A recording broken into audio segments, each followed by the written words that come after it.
No jantar, meu enteado disse: "Isso é entre nossos pais de verdade." A irmã dele concordou com a cabeça. Naquela noite, fechei todas as contas em nome deles e o fundo para a faculdade. 2 semanas depois, o pai verdadeiro deles desapareceu. A mensalidade caiu, e as mesmas crianças que zombavam de mim finalmente pediram ajuda. Oi, Reddit. Passei anos criando 2 crianças que não eram minhas, dei tudo a elas e ainda ouvi que eu não era o verdadeiro pai. Então, eu disse: "Tá bom, deixem que os de verdade cuidem disso." E tudo desmoronou rápido. Mas antes disso, deixe-me começar do começo. Meu nome é Daniel Andrade. Tenho 39 anos e sou dono de uma pequena oficina mecânica em uma cidade de porte médio. Trabalho nela desde os meus 20 e poucos anos. Não é glamouroso, mas é trabalho honesto. Sou do tipo de pessoa que gosta das coisas simples, trabalhar duro, pagar as contas e dormir bem. 8 anos atrás, uma mulher chamada Laura Silva entrou na minha oficina com o carro antigo dela superaquecendo. Ela era enfermeira, mãe solteira, educada, mas visivelmente exausta. Conversamos enquanto eu consertava o radiador. Uma coisa levou a outra e, em menos de um ano, estávamos namorando. 2 anos depois, nos casamos. Ela tinha 2 filhos, Noah Oliveira, que tinha 12 anos, e Maiara Santos, que tinha 10. O pai deles, Gregório Costa, estava por perto, mas nunca realmente presente. Ele aparecia com promessas, passeios em parques, presentes chamativos, grandes planos de abrir uma empresa, e desaparecia de novo. Eu não tentei substituí-lo. Só preenchia as lacunas, levava as crianças para a escola, ajudava com a lição de casa, ia aos jogos de futebol, construía projetos de ciências, aquelas pequenas coisas chatas que, na verdade, importam. No começo, eles mantinham distância. Eu percebia que estavam me testando, esperando que eu desaparecesse como o pai deles normalmente fazia. Mas eu fiquei. Aos poucos, eles começaram a se abrir. Maiara falava sobre a escola. Noah começou a me pedir conselhos. Eles ainda me chamavam de Daniel, mas eu não ligava. Respeito valia mais que títulos. Gregório começou a falhar mais. Esquecia aniversários ou chegava atrasado com desculpas. Uma vez prometeu a Noah que iria ao jogo de futebol. O garoto ficava olhando para as arquibancadas durante toda a partida. Gregório nunca apareceu. Depois, Noah ficou sentado, tentando não chorar. Eu bati no ombro dele e disse: "Você jogou muito bem." Aí fomos comer hambúrguer no caminho de volta para casa. Não fizemos drama, só fizemos o que precisava ser feito. Depois tinha Maiara. Ela foi suspensa uma vez por discutir com uma professora. Laura estava no trabalho. Gregório não atendia o telefone, então a escola me ligou. Fechei a oficina mais cedo, fui até lá e resolvi a situação. Maiara mal olhou para mim no carro, envergonhada. Eu não a repreendi, só disse: "Você é melhor que isso." Ela assentiu e ficou quieta. Mais tarde, naquela noite, deixou um bilhete na minha mesa: "Desculpe por causar problemas. Obrigada por me buscar." Momentos assim faziam eu sentir que estava finalmente conseguindo me conectar com eles. Não como substituto do pai, mas como alguém sólido, confiável. A vida ficou estável por um tempo. As crianças começaram a se sair melhor na escola. Laura e eu compramos uma casa pequena. Não éramos ricos, mas tínhamos paz. Gregório ainda aparecia de vez em quando, geralmente quando precisava parecer pai para alguém. Nunca disse uma palavra contra ele. Achei que as crianças cresceriam e entenderiam as coisas sozinhas. Eu trabalhava muitas horas, mas me certificava de estar em casa para o jantar. Tínhamos nossas rotinas, noites de pizza às sextas, tarefas de sábado, passeios de família aos domingos. As crianças nunca agradeciam abertamente, mas eu via isso na maneira como se apoiavam em mim. Se o carro quebrava, era: "Daniel, pode ver isso?" Quando precisavam de ajuda com projetos, me pediam primeiro. Gregório nem sabia quais aulas eles estavam fazendo. Eu nunca mantive um placar, mas guardava mentalmente cada momento. Cada vez que eu aparecia quando ele não aparecia, dizia a mim mesmo que importava, que tudo somava. 8 anos de esforço constante. Eu não era perfeito, mas oferecia a eles consistência, algo que eu nunca tive crescendo. Não esperava lealdade, só respeito básico.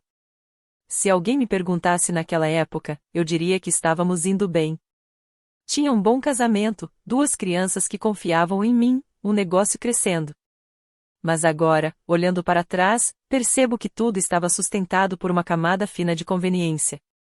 Eles gostavam de mim porque eu tornava a vida mais fácil, porque mantinha tudo funcionando. Gregório era a história divertida. Eu era quem mantinha a casa de pé. Na época, não ligava. Achava que esforço sempre venceria. Descobri que esforço não significa muito quando as pessoas lembram apenas do que você dá, não de quem você é. Mas naquela época, eu não sabia disso.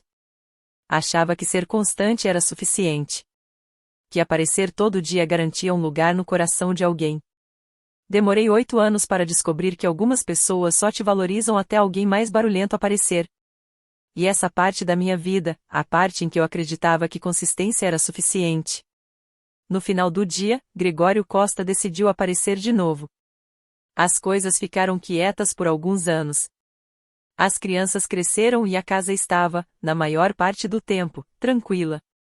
Noa Oliveira era do tipo que amava computadores, mas odiava tarefas escolares.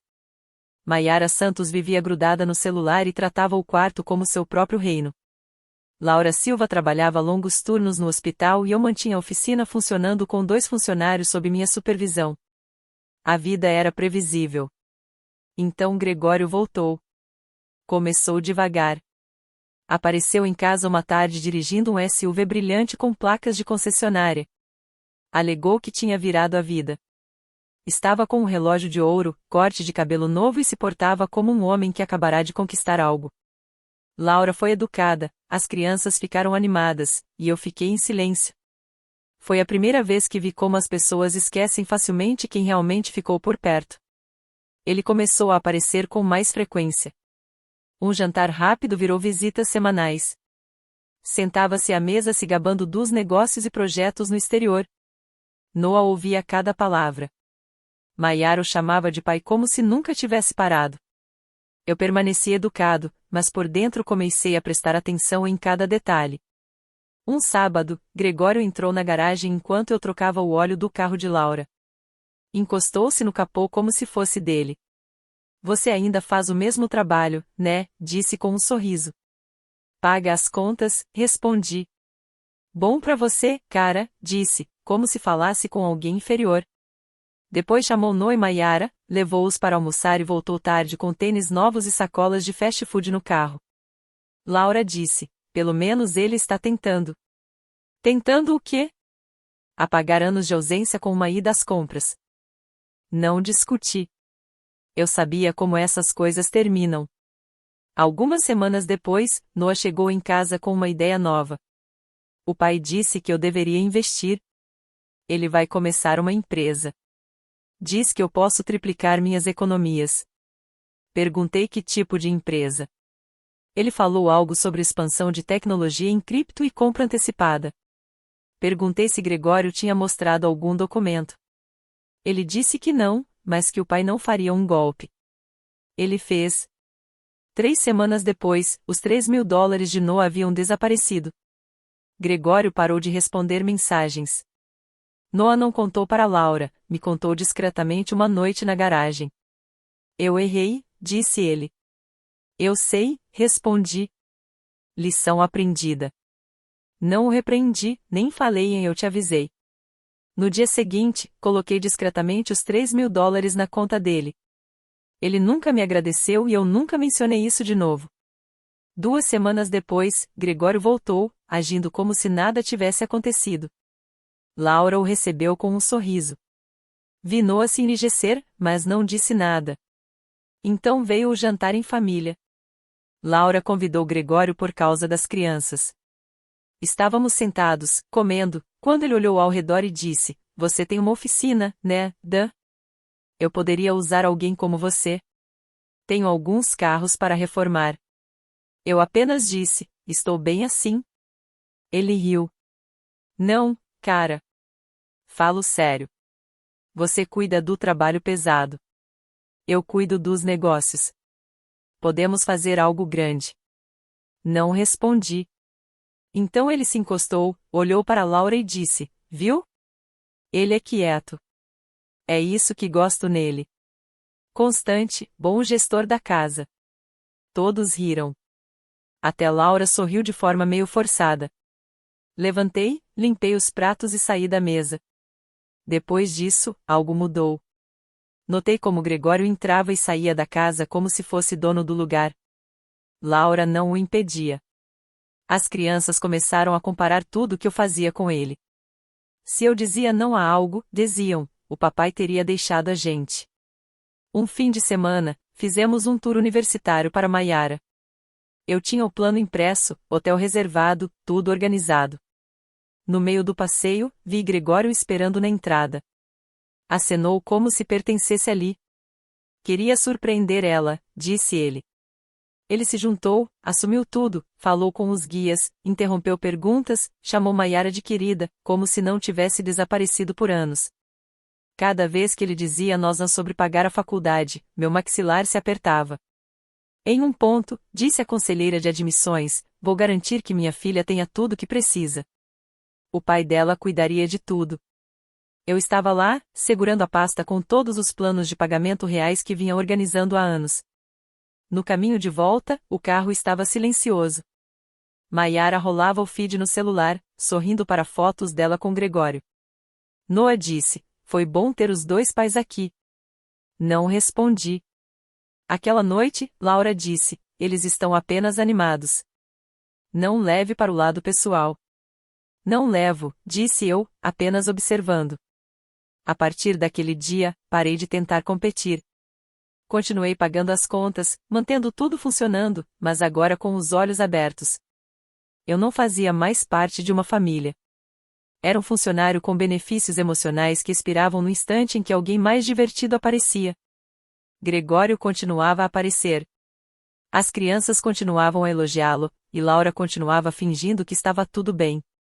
Eu não estava com raiva. Estava calculando. Havia economizado dinheiro por anos, fundos universitários, contas de poupança, reservas de emergência. Comecei a checar cada número, cada conta, cada login. Se lealdade era opcional naquela casa, eu ia descobrir rapidamente. Então, o mesmo aconteceu com meu apoio. No momento em que percebi que todos eles preferiam viver das histórias falsas de Gregório Costa do que do meu esforço real, soube que era hora de parar de ser o reserva. Eles ainda não sabiam, mas eu já estava planejando minha saída da zona de conforto deles. Era início de primavera quando Laura Silva disse que queria fazer um jantar em família para discutir os planos da faculdade. Eu já sabia o que isso significava. Gregório vinha ligando mais recentemente, prometendo ajudar com a mensalidade. As crianças absorviam cada palavra.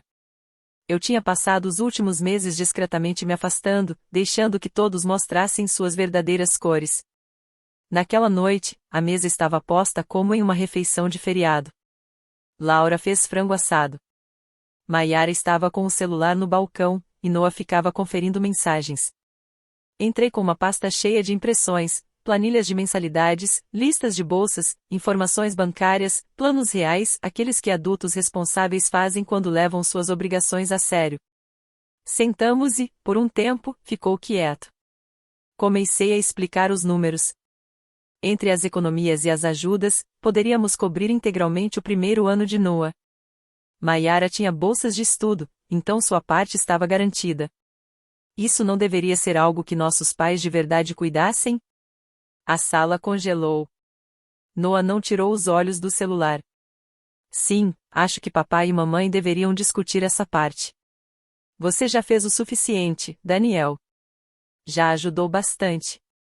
A mão de Laura parou no ar, o garfo mal tocando o prato. Olhei para os dois filhos.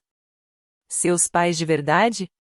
Maiara assentiu, como se estivesse esclarecendo algo óbvio. Quero dizer, é sobre coisas da família, finanças. Laura tentou falar. Daniel, eles não. Levantei-me. Tudo bem.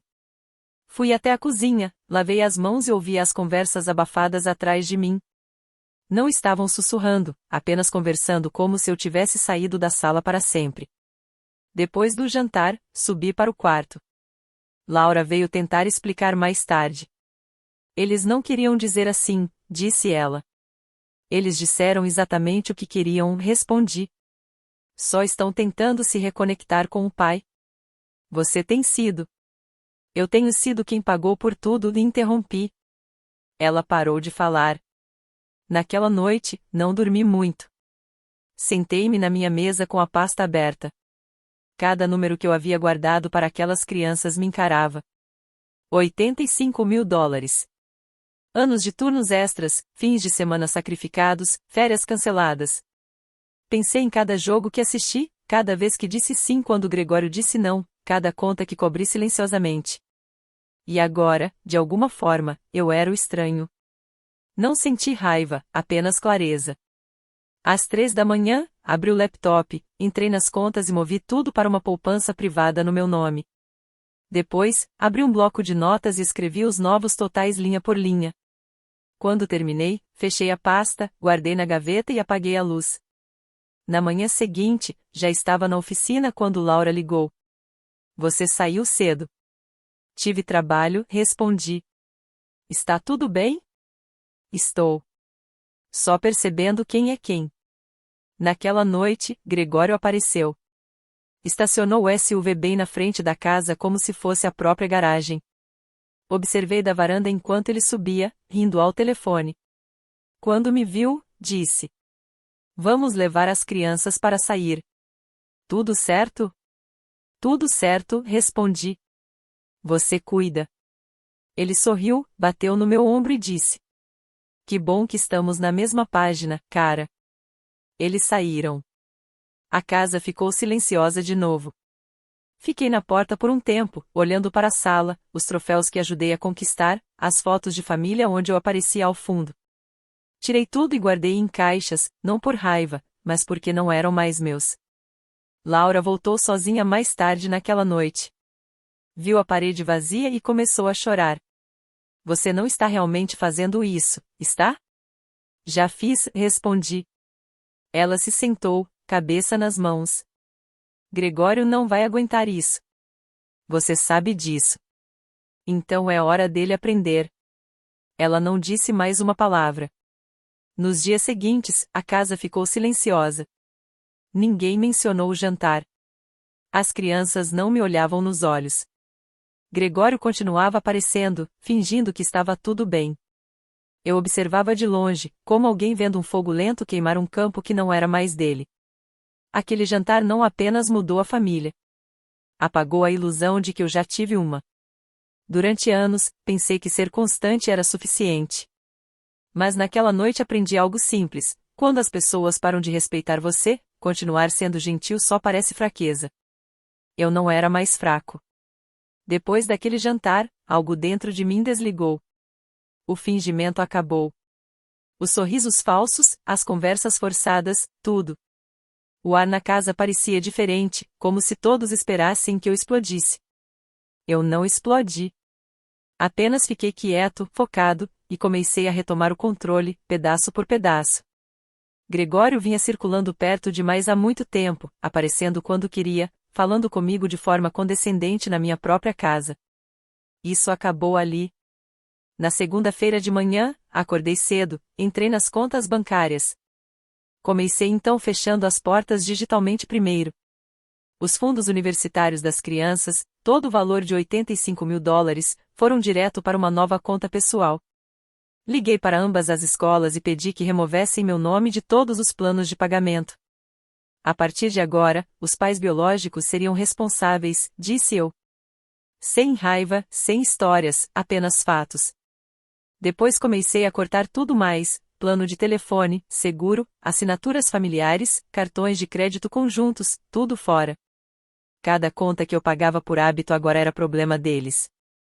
Laura percebeu na quinta-feira. Seu cartão foi recusado no supermercado, disse ela. Porque é seu cartão, respondi. O rosto dela caiu. Você não pode simplesmente fazer isso, Daniel. As crianças precisam. Elas têm 2 pais de verdade agora, disse eu. Deixe que eles cuidem. Naquela noite, Gregório ligou. Ei, cara! A Laura está surtando. Você mexeu no dinheiro da faculdade? Sim, respondi. Ele riu, como se fosse apenas um mal-entendido. Você não pode simplesmente fazer isso sem avisar. Os prazos da mensalidade estão chegando. Não é problema meu, disse eu. Agora é seu trabalho. Ele tentou agir de forma calma. Olha, estou tentando consertar as coisas. Talvez possamos fazer uma divisão só para as crianças. Você teve anos para consertar as coisas, respondi. Você escolheu ser pai quando parecia fácil. Agora é a sua vez de realmente fazer isso. Ele aumentou a voz. Não torne isso mais difícil do que precisa ser. Já é simples, disse eu, e desliguei. No dia seguinte, instalei um novo sistema de segurança, câmeras, luzes com sensor de movimento, fechaduras digitais, todos os códigos mudados. A partir de agora, ninguém entraria naquela casa sem eu saber. Se Gregório tentasse de novo, estaria na câmera antes mesmo da polícia receber o chamado.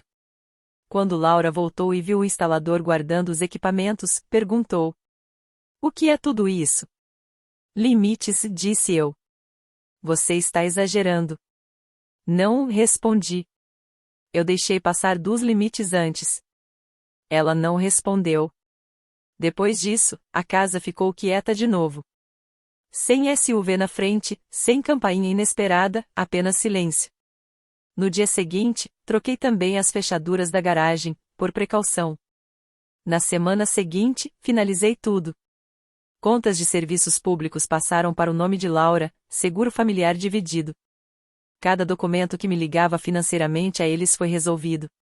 Até sexta-feira, não havia uma única conta naquela casa que eu não tivesse escolhido pagar. Laura tentou, pela última vez, me apelar. Você realmente vai cortar as crianças? Não, disse eu. Estou cortando pessoas que me tratam como reserva. Mas elas são apenas crianças. Não, repeti. Elas já têm idade suficiente para saber o que é respeito. Ela se sentou, balançando a cabeça.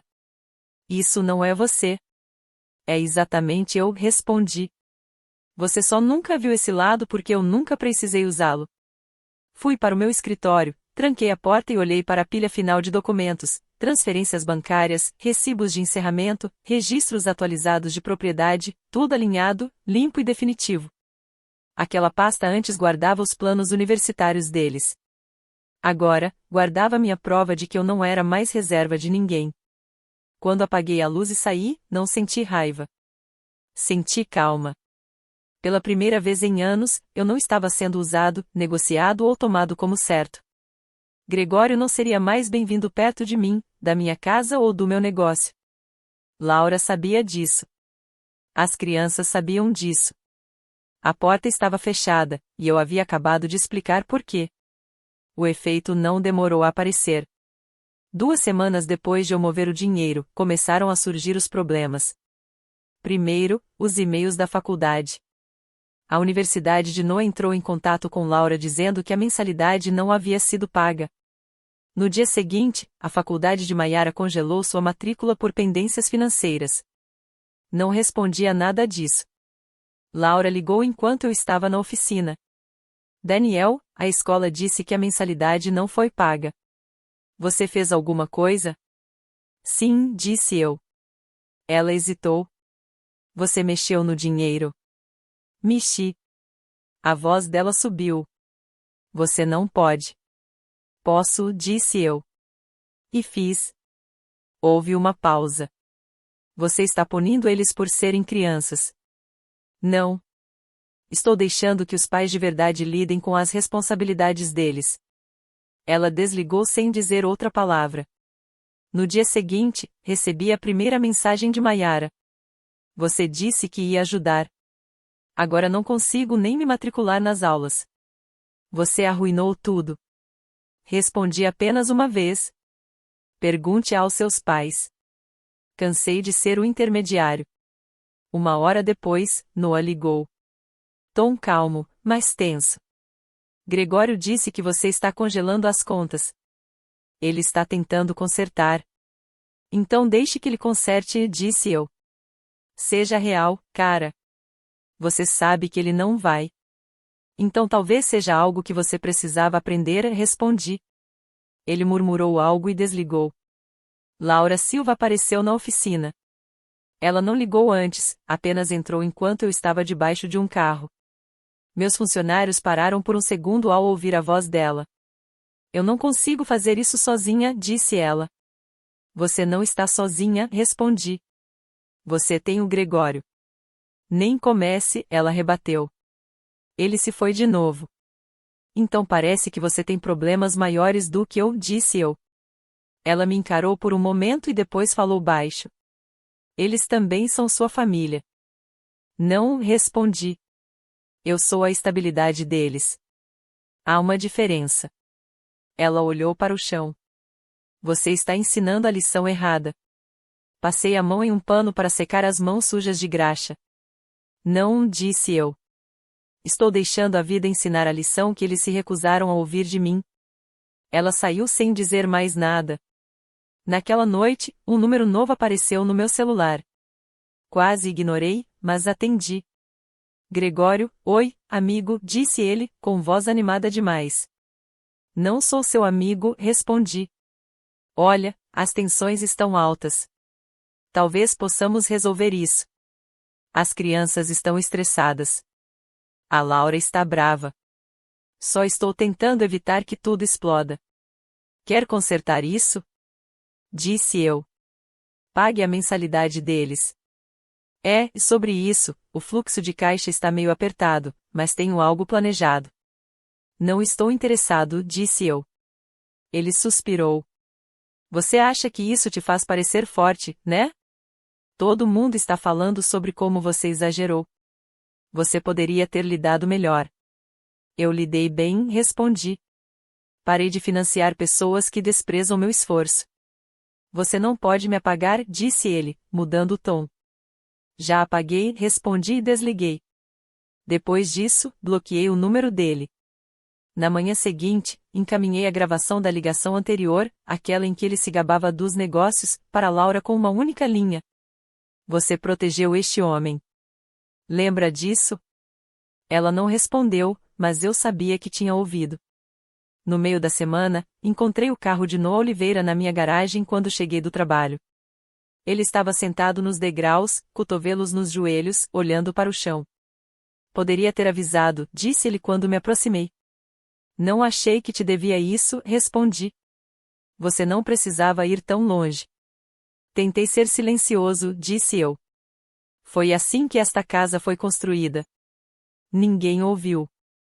Ele balançou a cabeça. Você acha que nos cortar resolve alguma coisa? Resolve minha sanidade, disse eu. Ele desviou o olhar. Você sempre fala sobre ser um homem de palavra. Acho que isso só vale quando é conveniente. Parei no meio dos degraus da varanda. Minha palavra acabou quando eu passei a ser respeitado. Ele ficou frustrado. Você sabe que não quisemos dizer o que falamos naquela noite. Eu ouvi o que vocês quiseram dizer, respondi. Isso é suficiente. Ele foi embora sem dizer mais nada.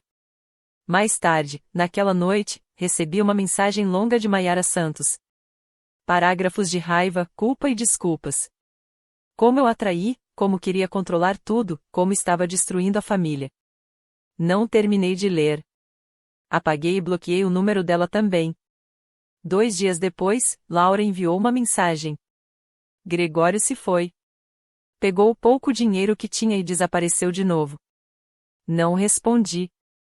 No final do mês, tudo começou a se estabilizar em um ritmo estranho. Noah conseguiu um emprego de meio período em uma loja de informática. Maiara começou a trabalhar em um café próximo à faculdade. Laura passou a cuidar das contas sozinha. Ninguém mais me pediu nada. Pela primeira vez em anos, a casa ficou silenciosa.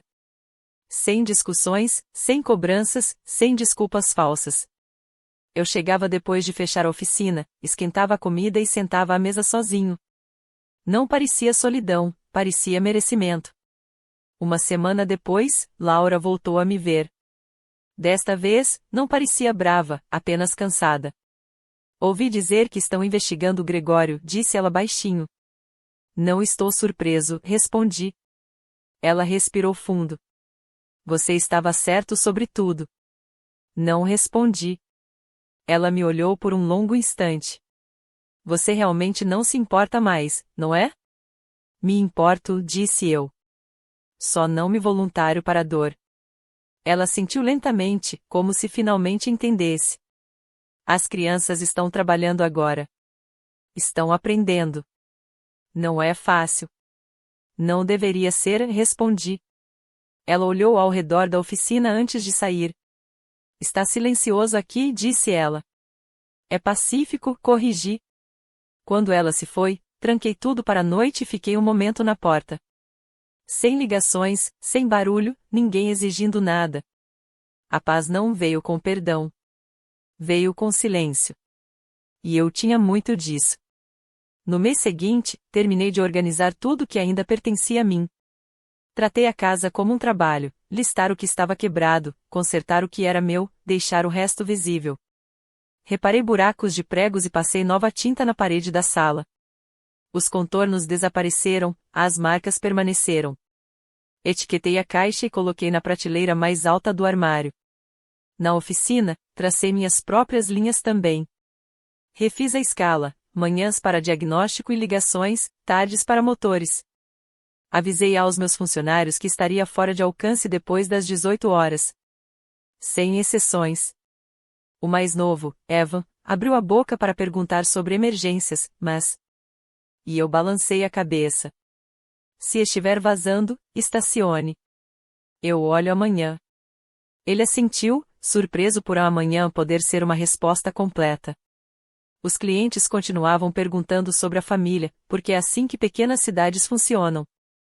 Eu dava respostas curtas, estão bem. Todos ocupados.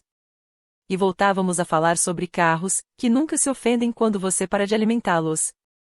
Máquinas não guardam rancor. Elas falham. Você conserta ou não. De qualquer forma, elas dizem a verdade. Na terça-feira, um homem apareceu com um problema de ignição que ignorava há meses. A bobina 13 estava queimada. Ele continuava apagando a luz de aviso.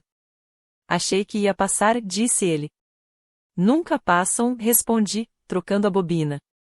O motor voltou a funcionar suave. Ele pagou em dinheiro e foi embora. A impressora de recibos tilintou no balcão. Eu ouvi e pensei nas advertências que havia silenciado para outras pessoas. À noite, eu cozinhava coisas simples, ovos, arroz, frango sem tempero, e aprendi como panelas ficam silenciosas quando ninguém procura algo especial. Às vezes eu comia em pé, apoiado na pia. Depois da louça, passava as gavetas em revista, chaves sobressalentes que não serviam em nada, carregadores quebrados, cartões de lugares que nunca visitamos 2 vezes. Fiz 3 pilhas, guardar, jogar fora, devolver. A pilha de devolver não era minha responsabilidade. Deixei-a perto da porta. Havia papéis para organizar, mudar beneficiários, remover nomes, fechar arquivos que eu deveria ter encerrado anos atrás. O gerente do banco deslizou os formulários com a simpatia entediada de quem já viu isso centenas de vezes. A parte difícil, disse ele. Difícil? Respondi. A parte difícil foi fingir que ainda funcionava. Assinei cada caixa até a mão doer e saí com cópias em um envelope Manila, daquele que você guarda para provar que realmente fechou o livro. Uma noite, encontrei a pasta com os impressos de bolsas, prazos e cálculos de ajuda financeira. Não joguei fora. Peguei uma caneta e escrevi no canto a data e a palavra fechado. Não era ameaça, nem mensagem, apenas uma etiqueta. Para que, na próxima vez que abrisse a gaveta, eu lembrasse que a decisão não estava em debate. O telefone ficou quase sempre silencioso. Quando tocava e eu não conhecia o número, deixava tocar. Se caísse uma mensagem de voz, deixava até o ícone parar de parecer um alarme. É surpreendente quantos problemas morrem quando você para de alugar um espaço para eles. Depois do jantar, comecei a caminhar, 2 quarteirões até o poste quebrado, voltando pela oficina, e depois o caminho longo até em casa. Contava entradas de garagem, manchas de óleo e cadeiras da varanda. Ninguém se sentava ali, a não ser que viesse visita. A cidade soava diferente então. Não mais suave, apenas honesta. Sapatos na calçada, um cachorro explicando as regras de novo, graves vindo de uma porta que não fechava direito, sem fones. O truque era ouvir o que eu havia deixado passar despercebido. Na terceira quinta-feira, escrevi 2 cartas curtas. Não uma para cada criança. Sem sermões, sem livro de recibos, sem conselhos, apenas uma linha sobre o que eu gostava quando eles eram mais novos. Ela concentrada construindo sua cidade de papelão. Ele sorrindo quando um parafuso teimoso finalmente girava. Datilografei as páginas e as coloquei na caixa com os quadros. Acender e apagar a luz do jeito certo, não quebrando a lâmpada. O trabalho aumentou. A notícia se espalha quando suas estimativas batem com as faturas e os carros saem silenciosos. Fiquei até mais tarde algumas noites para terminar os serviços das entregas de sexta-feira. O pátio parecia diferente sem veículos extras. Meu caminhão, 2 carros de clientes para amanhã, o Corolla velho da oficina alinhados. Fileiras limpas criam sua própria calma. Não esperei desculpas. Não planejei discursos. Mantive a caminhada varrida, o compressor drenado e o caixa pequeno contado. Eu dormia. Sem TV, sem rolagem de celular, sem esperar faróis que nunca apareciam. Às 5, fazia café e assistia ao quintal clarear. Dizia para mim mesmo como o dia seria, e fazia exatamente isso. Se algum pensamento dizia para ligar, eu verificava como o nível de fluido, estava mantendo algo que funcionava com atenção ou tentando salvar algo que se movia melhor com o meu combustível do que com o próprio? Se era o segundo, eu tampava e guardava o frasco. Não era crueldade, era precisão. Algumas noites, sentava na varanda e sentia a parte antiga de mim procurando um problema para consertar. O impulso da mão do homem que mantém a catraca próxima fora do expediente. Eu deixava passar. O quadro permanecia firme sob minhas botas. Uma porta de tela bateu em algum lugar e ninguém chamou meu nome. É assim que uma linha soa quando se mantém. Não comemorei. Não lamentei. Continuei. O que viesse a seguir chegaria no seu próprio ritmo. Pela primeira vez, eu não empurrava nada. 1 ano se passou antes de eu vê-los novamente. A vida havia se tornado simples. Acordava cedo, tocava a oficina, treinava meus 2 novos mecânicos, voltei para casa e encontrei o silêncio. A casa permanecia limpa. As contas eram apenas minhas. E o único barulho à noite vinha do tic-tac do relógio acima da mesa da cozinha. Sem dramas, sem discussões, apenas tranquilidade. Eu não pensava muito no passado, não porque eu tivesse esquecido, mas porque ele não fazia parte da vida que eu havia construído. Laura se mudou para um apartamento mais próximo do trabalho depois que Gregório desapareceu de vez. Soube por um amigo que ele tinha sido preso por fraude de crédito em outro estado. Não me importei a ponto de ler os detalhes. Noah e Mayara conseguiram empregos. Diziam que Noah trabalhava em uma loja de tecnologia em tempo integral e fazia aulas noturnas, enquanto Mayara atendia em um café e economizava para se matricular novamente. Eu não os procurei. Achei que apareceriam se e quando estivessem prontos para me encarar. Foi numa sexta-feira à tarde que Noah entrou na minha oficina. Eu não o reconheci imediatamente. Ele havia perdido peso, o corte de cabelo estava mais limpo, a postura mais ereta. Esperou eu terminar de falar com um cliente antes de dizer qualquer coisa. Oi, disse ele. Eu apenas acenei com a cabeça, oi. Ele parecia nervoso. Sempre ocupado, né? Perguntei, limpando as mãos. O que houve? Ele hesitou e então tirou algo da mochila, um envelope grosso. Queria te entregar isso. Dentro havia uma foto de formatura. Ele estava usando beca e cabelo azul escuro, segurando o diploma e sorrindo para a câmera. Consegui, disse ele. Demorou mais do que eu planejei, mas cheguei lá. Bom, respondi. Ele assentiu, mudando o peso de um pé para o outro. Paguei tudo sozinho. 2 empregos, aulas à noite. Não foi fácil. É assim que se aprende quanto as coisas custam, disse eu. Ele deu uma risadinha, pois é, acho que sim. Por um momento, o ar ficou estranho. Ele tentava achar palavras, mas nenhuma vinha fácil. Eu só queria dizer, começou. Você estava certo sobre o Gregório, sobre tudo. Não respondi. Deixei que ele terminasse. Ele prometia muito, mas nunca cumpria. Eu costumava achar que você queria controlar tudo, mas agora entendo. Você só estava segurando as coisas juntas. Apoiei-me no balcão, olhando a foto novamente. É uma boa foto, sorriu ele. A mamãe disse que você guardou a pasta antiga, aquela com todas as coisas da faculdade. Guardei, respondi. Ele assentiu devagar. Então, talvez coloque essa foto lá também. Para registro, peguei a foto e deslizei-a na gaveta ao lado do balcão. Considerado feito. Ele soltou um suspiro, como se estivesse segurando aquilo o tempo todo. Não precisa dizer nada, disse baixinho. Só precisava vir aqui e agradecer, mesmo que antes eu não tivesse entendido. Assenti brevemente, certo. Estendeu a mão e eu apertei firme. A força do aperto era sólida. Então disse, você foi mais pai do que ele jamais foi. Na época, eu não enxergava isso. Não respondi. Ele não esperava. Virou-se para sair, mas antes de atravessar a porta disse, vou manter contato, se estiver tudo bem.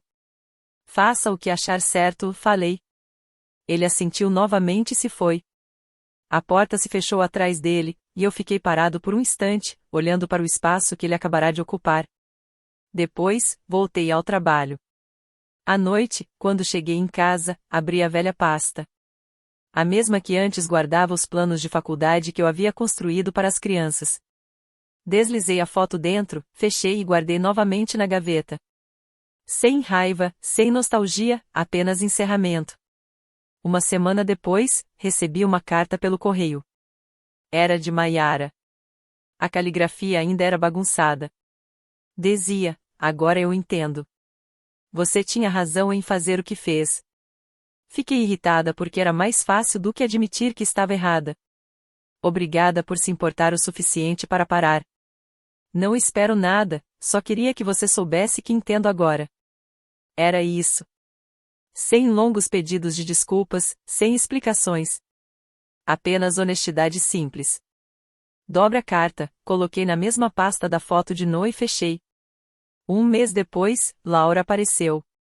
Ela parecia melhor, mais saudável, mais calma. Entregou-me uma pequena pilha de correspondências que haviam sido enviadas para o antigo endereço dela. Chegaram algumas coisas para você, disse. Eu apenas assenti e as peguei. Ela ficou por um momento na porta, olhando a oficina ao redor. Você fez um bom trabalho, comentou. Está tranquilo, respondi. Isso não é ruim, disse ela. Laura olhou para o chão e depois voltou a me encarar. As crianças falam muito sobre você. Não são mais as mesmas. Trabalham duro. Não esperam favores. Isso é bom, respondi. Ela hesitou. Eu deveria ter parado com tudo antes. Com a falta de respeito, as mentiras. Deixei acontecer porque não queria brigar. Assenti uma vez. Você não conserta algo fingindo que não está quebrado. Ela suspirou. Você sempre dizia isso. Pois é, respondi.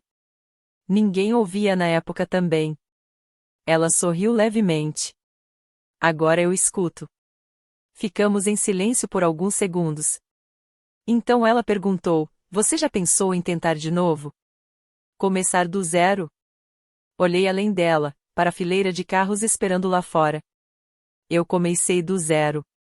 Só que não do jeito que você quer dizer. Ela assentiu, entendendo. Você é diferente agora. Estou em paz agora, corrigi. Ela sorriu novamente, desta vez menor. Depois se despediu e foi embora. Naquela noite, depois de trancar a oficina, fiz uma caminhada lenta pelo pátio. O céu tingia-se de laranja e o ar cheirava a chuva. Olhei para as fileiras de carros prontos, as ferramentas limpas e alinhadas, o espaço silencioso que me pertencia só a mim. Durante anos, pensei que a paz vinha de consertar a bagunça dos outros. Descobri que ela vem de se recusar a viver nela. Dirigi até em casa, estacionei e fiquei parado por um instante antes de entrar. A luz da varanda zumbia suavemente. Dentro, a casa parecia a mesma de sempre, simples, silenciosa, minha. Sentei-me à mesa, abri a pasta mais uma vez e olhei para a foto e para a carta de Maiara. Pela primeira vez, elas não doíam. Apenas me lembravam que eu havia feito a coisa certa. Não perdi uma família. Parei de fingir que tinha uma. E, pela primeira vez em muito tempo, isso parecia vitória.